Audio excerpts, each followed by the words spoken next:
And a very, very warm welcome back. Salarah here. As always, it's so beautiful to be with you. I'm feeling super, super inspired. I absolutely love the British summer, and we have been blessed with the most beautiful weather as well.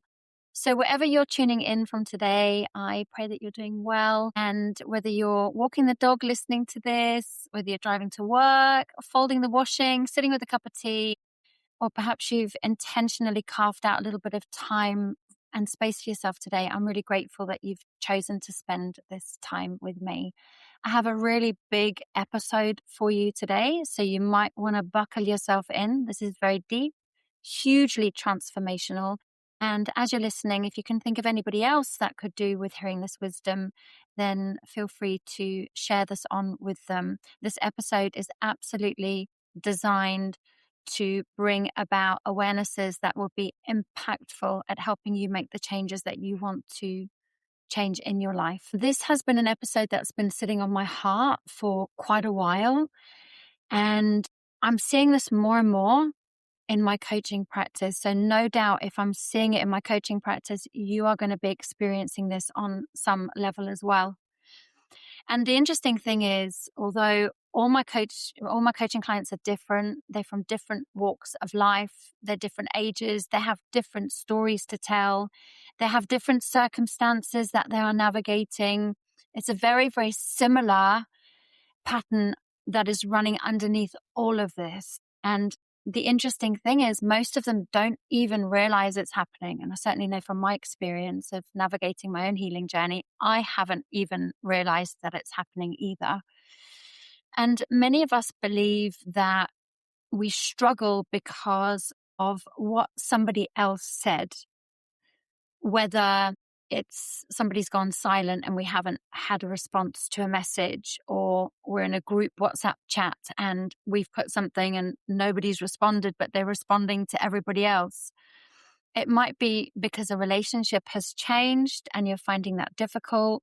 Perhaps even your business has gone quiet, or you might be going through uncertainty when it comes to money. I mean, there's so many things I could say. It could be that somebody's misunderstood you. The list could go on and on. But when we peel back the layers, this is the interesting thing. We often discover that none of those things are actually the problem.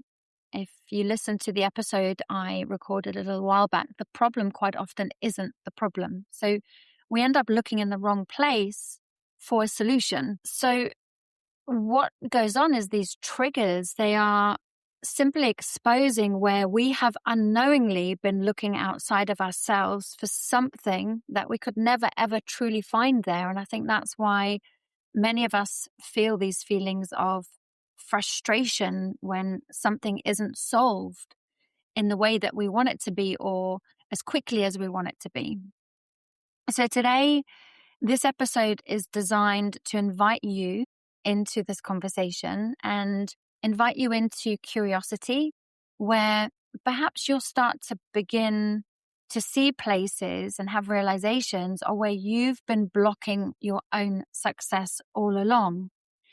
Because if you see the pattern, that's when you can begin to change it. But the annoying part is if we can't see it, we can't change it. And for those of you who are familiar with my work, you'll know that this is what I spend a lot of my time helping people to do, is to become aware of the hidden patterns that have been subtly shaping their reality all along and shaping their experiences. And that was one of the reasons why I wrote my recent book, The Only Way Out is In, because so many of us create unnecessary suffering by thinking everything that the world is mirroring back to us, it's the problem in the mirror, but actually it's giving us hints and clues as to where we need to go in order to make some tweaks in order to grow. And I'm going to explain that more as we go along. It's generally the unconscious way that we respond to what is happening around us, which creates more of the problems we experience. So if you'd like to explore more of these ideas more deeply after today's episode, then I'll pop a link to my recent book in the show notes, and that will help you take a little bit more of a deeper dive. But for now, I want to begin with a question. Have you ever noticed how quickly another person's behavior can change how you feel about yourself. I mean, maybe they've criticized you. Maybe they have misunderstood your intentions. Maybe somebody that you care about becomes cold, or for some reason their communication changes, or they've become withdrawn. And within moments, your mind begins racing. So if they haven't replied to your message, or they seem distant, or maybe cancel plans last minute without much of an explanation, you start going into this, well, what did I do wrong? You start thinking about the messages that you've sent recently and start trying to find reasons why you may have upset them. And then you go into, well, should I apologize? Maybe I'll explain myself, or perhaps I shouldn't have said that, or perhaps that they read that the wrong way, or maybe they're upset with me. Oh, maybe I'm just too much. I've always struggled with friendships or relationships, or actually, maybe I'm not enough. And we go into all these different thought loops. And for some people, that can last a few minutes and then they're able to maybe regulate that or squash it down. But for others, it can become hours or weeks or days, sometimes even years for some people. And the interesting thing is that two people can experience exactly the same situation and respond in completely different ways. One person will receive a blunt email and might think to themselves, perhaps they're just having a stressful day. And the other one will spend the whole day, the whole evening, the whole of the next day just replaying every conversation that they've ever had with that person, trying to work out what they've done wrong, and even maybe build a case around that person. So start becoming defensive in their own mind, and, well, that they did this anyway, or, well, because they said that, and, well, I don't like the way that they did do this, and then start getting into a meaning making narrative when it wasn't ever about that in the first place. So we end up sending ourselves looping and causing a lot of problems for ourselves because of that looping, and it reinforces the feelings that we had in the first place. So we end up then going into overdrive. By working out what we've done wrong, we then try and fix the situation.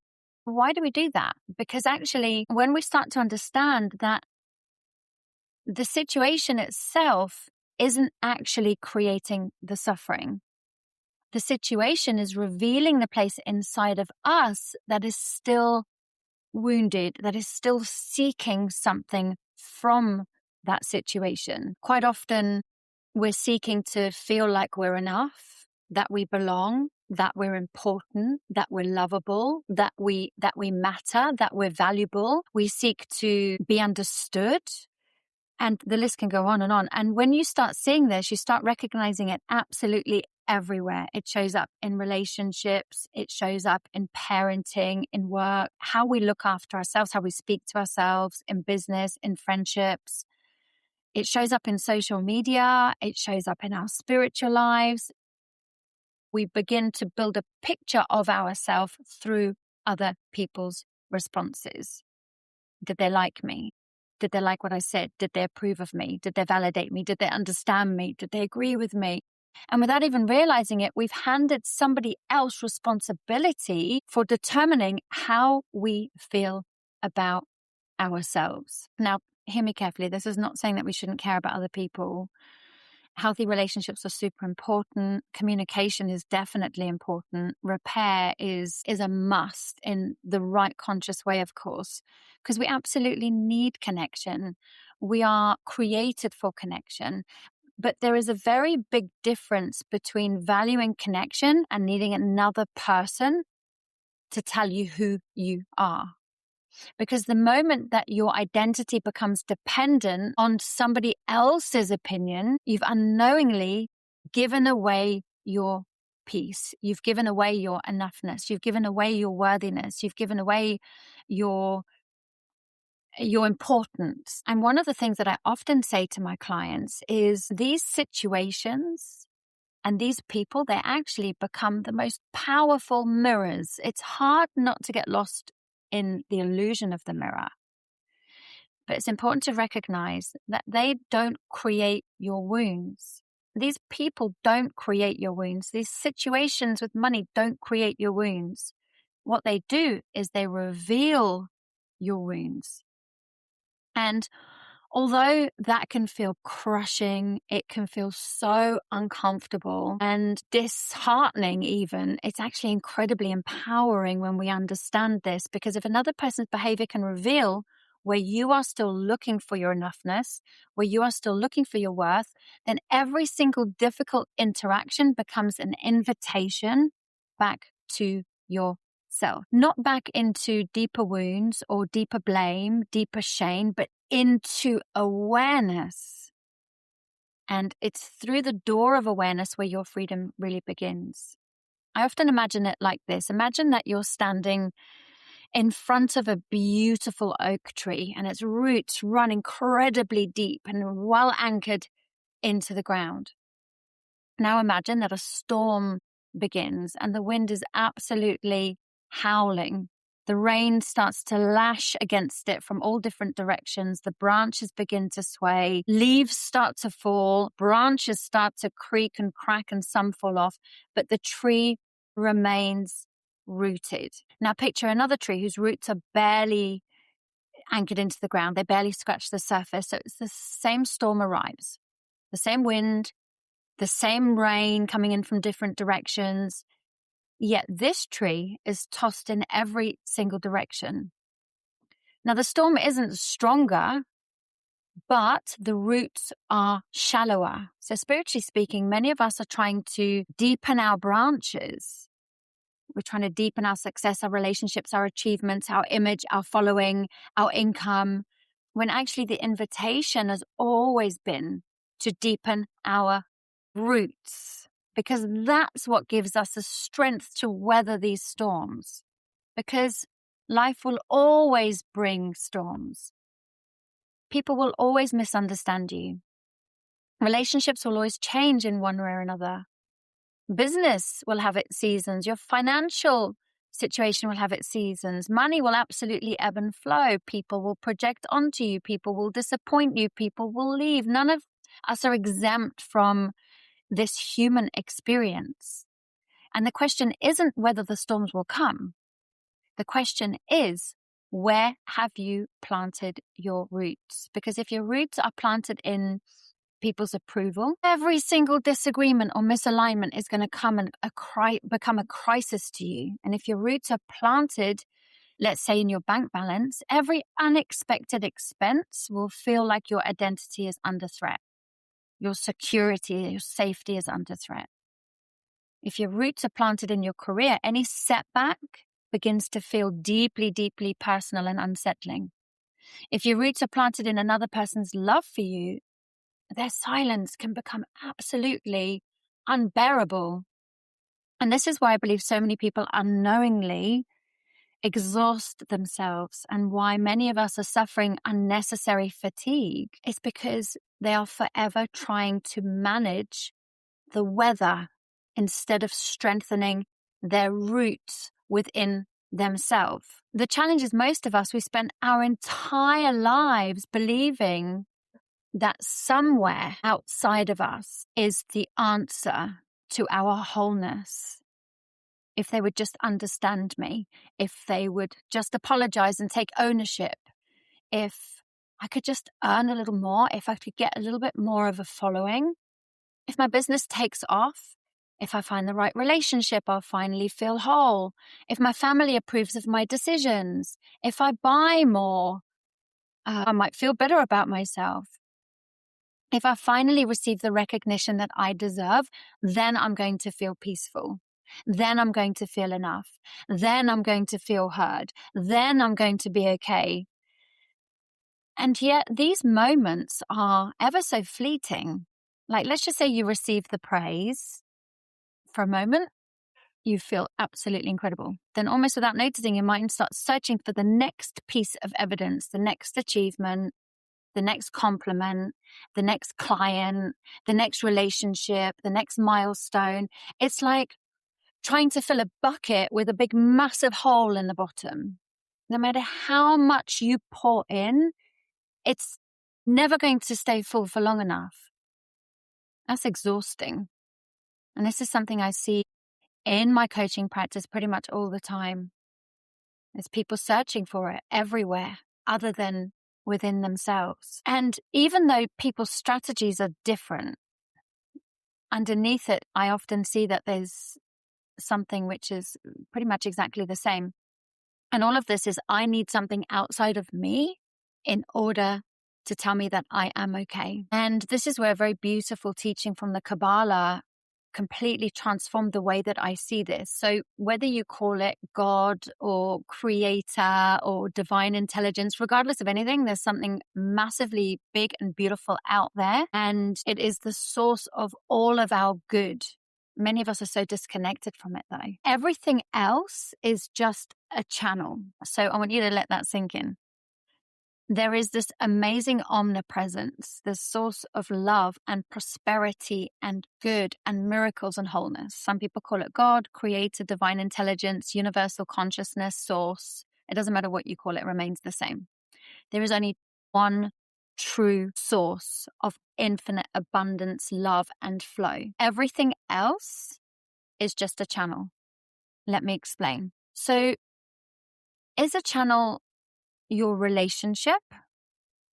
Yes. So your relationship is a channel. Your career is a channel. Your business is a channel. Your money is a channel. Your clients are a channel. Your children even are a channel. Your friendships are a channel. Even your health is a channel.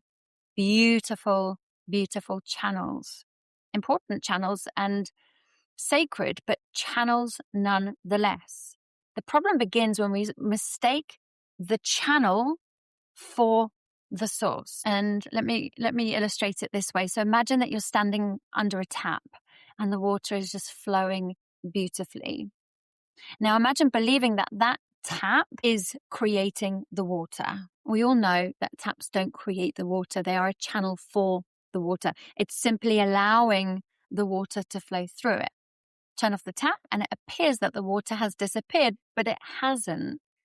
The reservoir still exists. The supply hasn't run out. The channel has simply changed. And life works in very much the same way. Relationships come and go, jobs change, businesses evolve, clients arrive and leave, money flows in, it flows out.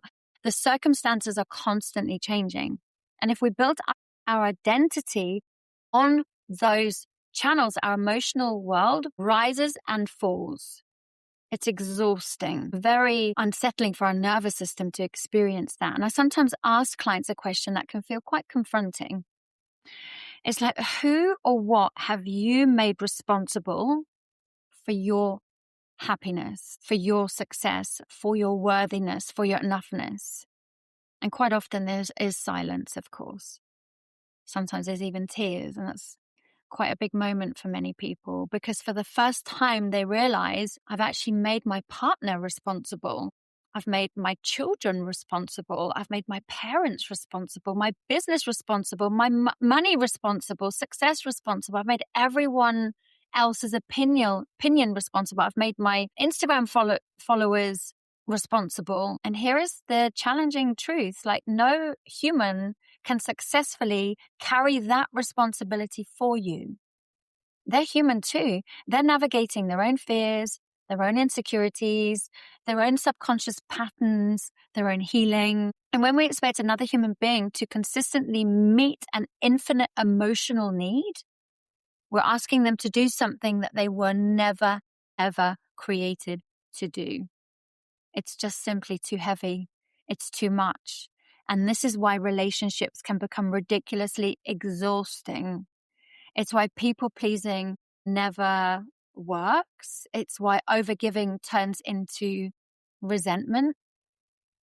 It's why we become anxious when somebody doesn't respond to us in the way that we'd hoped, because without even realizing it, we've handed them the keys to our emotional well-being. And I often describe it as like emotional outsourcing. We've outsourced our sense of worth, our significance, our identity, our peace, our abundance to somebody else. And the moment we do that, we hand away our power. And of course, when we're feeling powerless, we then have to work even harder to try and gain back our power, and we keep ourselves locked in this perpetual loop. Please don't misunderstand me. This isn't about becoming emotionally void or detached. It's not about pretending that people don't matter. It's about becoming independent to the point where you don't need anyone. Think of the oak tree. We're all human. We all need love. We all need connection. We all need community. We all need each other. And of course, that's healthy, but it's unhealthy to outsource this to other people who haven't got that. And it's not their responsibility to give that to you in the first place. So the invitation is definitely not to stop loving people, but it's to stop asking people to become your source. Because there's a profound difference between enjoying someone and depending upon them to tell you and validate you. One is love. The other is attachment. One creates freedom and the other one creates heaviness and anxiety and fear. And one says, I deeply value this relationship. And the other one says, if this relationship changes, I don't know who I am anymore. Can you feel the difference? One comes from this beautiful feeling of fullness and connection, and the other just comes from lack. And manifestation always follows energy. If I'm constantly looking to other people to fill something inside of me, I'm creating from lack. I'm broadcasting a frequency of lack. I'm unconsciously saying to the universe, I don't have enough love. I don't have enough approval. I don't have enough worth. I don't have enough significance. And because our external world often reflects our internal state, life continues presenting opportunities to become aware of exactly where we still feel empty. And of course, life doesn't do this to beat us down or punish us. It's not because God or source or the creator is against us. It's not because the universe or God or source is trying to withhold from us, but because awareness always precedes our transformation, and life isn't exposing anything to shame you or blame you. It's showing you this to free you, which is so beautiful. And that's the very different way of looking at a challenge. Instead of asking, why is this happening to me? We can ask, what is this revealing to me? Because every trigger is a point somewhere. Every emotional reaction is carrying information. Every uncomfortable moment is asking to become curious rather than critical. Questions like, what am I making this mean about me? What story am I telling myself around this? What insecurity is this igniting within me? What am I afraid is true? What am I looking from this other person? What I am needing or hoping that they'll give to me? Those questions alone have a very powerful way of changing everything. So just remember the timestamp of this episode now if you want to go and do some journaling around those questions. Awareness begins to interrupt that automatic program. So instead of immediately reacting, we can start observing. Instead of chasing, we can start listening. Instead of abandoning ourselves, we can come home to ourselves. And in my experience, this is where we start seeing real long-lasting results in our manifesting practice. And it's not because life has changed first. It's not because your relationships have changed. It's because you are anchored and rooted in the truth of who you are. So if we bring this down to everyday life circumstances, because it's like, well, yeah, I mean, all of this sounds really lovely, but what does that actually look like on a Tuesday afternoon when so-and-so upsets me? This is where the work is. This is where the real transformation begins. Because those patterns, they're not going to announce themselves. You're not going to get like a warning, or in 30 minutes time, this is going to happen. And you can start preparing your consciousness. It's going to arrive out of the blue and it's going to catch you unaware. They don't wear a badge saying, hello, I'm your abandonment wound, or hello, I'm your rejection wound. They're way more subtle than that. And you'll probably be nodding now saying, yeah, actually, that's true. They don't kind of announce themselves in the way that would be useful. They hide inside behaviors that society generally tend to applaud, like the people pleasing, the overgiving, the overachieving, the perfectionism, rescuing everybody else, never asking for help, overthinking, over-explaining yourself, trying to keep everybody happy, avoiding conflict. I could go on and on. Working harder, being endlessly available. Most people don't see these as survival strategies. They simply ask, this is just who I am. But what if this isn't who you are, though? What if it's simply who you have learnt to become? Because here's something I've noticed working with people for many years is very few people consciously wake up each morning thinking, today I'm going to abandon myself. Today I'm going to reject myself. Today I'm going to betray myself. Nobody decides that. It just happens really subtly, moment by moment, conversation by conversation, decision by decision. Someone asks something of you, you immediately say yes, not because you actually really want to, but because you're frightened of disappointing them. You don't know how to say no. That's self-abandonment. Someone says something that hurts you, you laugh it off. You tell yourself, oh, it doesn't matter. Maybe they're having a bad day, or you swallow your truth. That's self-abandonment. Let's just say you know you need to rest. You're absolutely exhausted. You're wrung out like a sponge, but you keep pushing because you're worried about letting people down. There's arrangements that you've made. There's things that you say you would do. Self-abandonment. You know a relationship isn't healthy, or a friendship no longer feels aligned in some ways. You know somebody repeatedly maybe crosses your boundaries, but instead of honoring what you know, you keep hoping that they will change. Self-abandonment. Can you see how subtle it is? So this isn't about these big, massive, explosive, dramatic moments, but it is about the tiny decisions we make every single day that either move us closer to ourselves or further away from ourselves. One creates connection and connects us to this infinite flow. Other one creates contraction and disconnection. It's where we start to feel disempowered and negative and anxious.